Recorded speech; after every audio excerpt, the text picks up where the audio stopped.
Alright guys, so I'm going to show you or recap with you what I already done. As you know, I decided to do the relocation of the coil from the front of the bike to the side of the engine, right? Which is pretty standard mode. Initially, I had a bit of a problem with the bracket and I thought I'm going to replace it with a different one, but I couldn't find the one I wanted. So I've done a few adjustments here. So main adjustment was that I replaced the bolts for longer ones. And then I also made a rubber gasket to make it less wobbly, because with Harley vibrations, I could potentially have a problem with that. Apart from that, I changed the electric lines here and everything seems to be okay. However, I'm a bit nervous because I still need to check if it works. At the moment, as you know, I don't have a tank. I'm still waiting for my parts to come and they come in on Friday, which is in 2 days time. So I'm dead excited about it. On the top of everything, I decided that I'm going to try to paint the cylinder heads. So I'm going to try to take them off today, see how it goes. I bet it's going to be a bit chewy, it always is. So I need to find out what kind of spanners I'll need for it. Okay, so I'm going to try to take off the cylinder heads. I'm trying to take opportunity of the fact that my tank is off. So therefore, in theory, that should be easier to take off. I'm trying with a more difficult one. It's always better to do that, because otherwise you're facing different problem. If you can take one and you can't the other, then you definitely, it is an issue. Like for example, here I already can see issue because my spanner doesn't want to go that way. Sometimes you have to just change the tools to make it easier. Kind of hoping it's not going to be too difficult to do so. I pick up a certain heat resistant paint, and I'm hoping that is going to be good enough for the engine. Technically it doesn't sound too complicated. It's 4 bolts. Right, so in theory that's removed. Let's see now what's going to happen. Nothing is happening. I guess it is a bit stubborn, this one. Not entirely sure how to do that. Okay, and it turns out that all what you need is just a gentle tap, and then the cylinder head is quite loose, can be easily taken off. Now we've got the cable here, which is just one clip you need to unclip over there. I think it is just a perhaps wire clip. It's hard to tell what exactly is needed here. I have no idea how is it attached there. Aha. All right, I understand.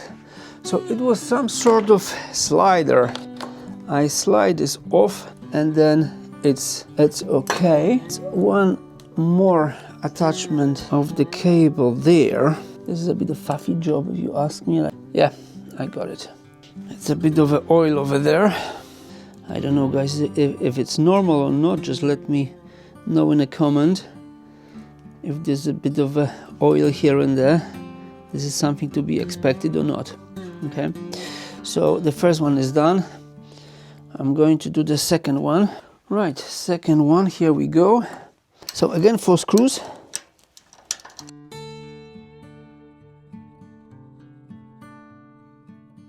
Technically, everything is going well. I always dreamt about my own Harley when I was a boy, teenager, and now I've got it.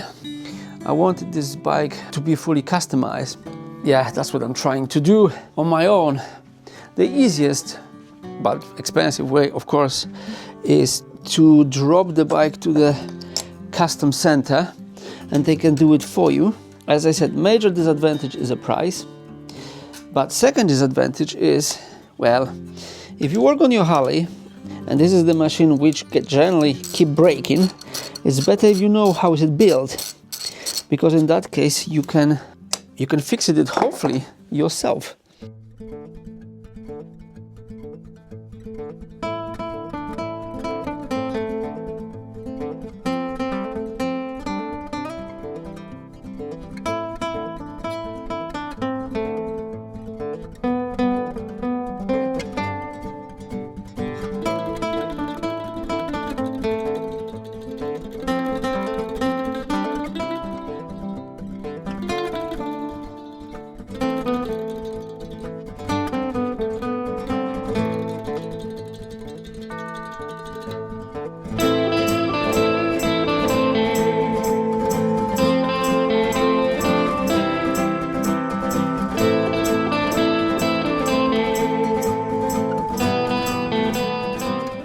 let's paint our rocker.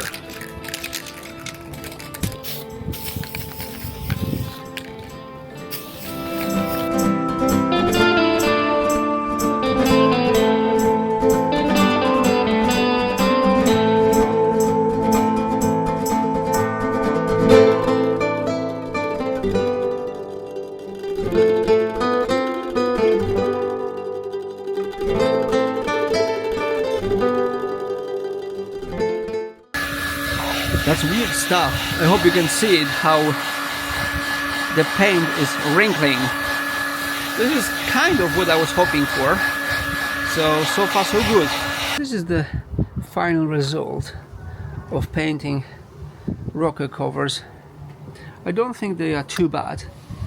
If they stays like this, then happy days. I'm just hoping that they're not going to be prone to scratches.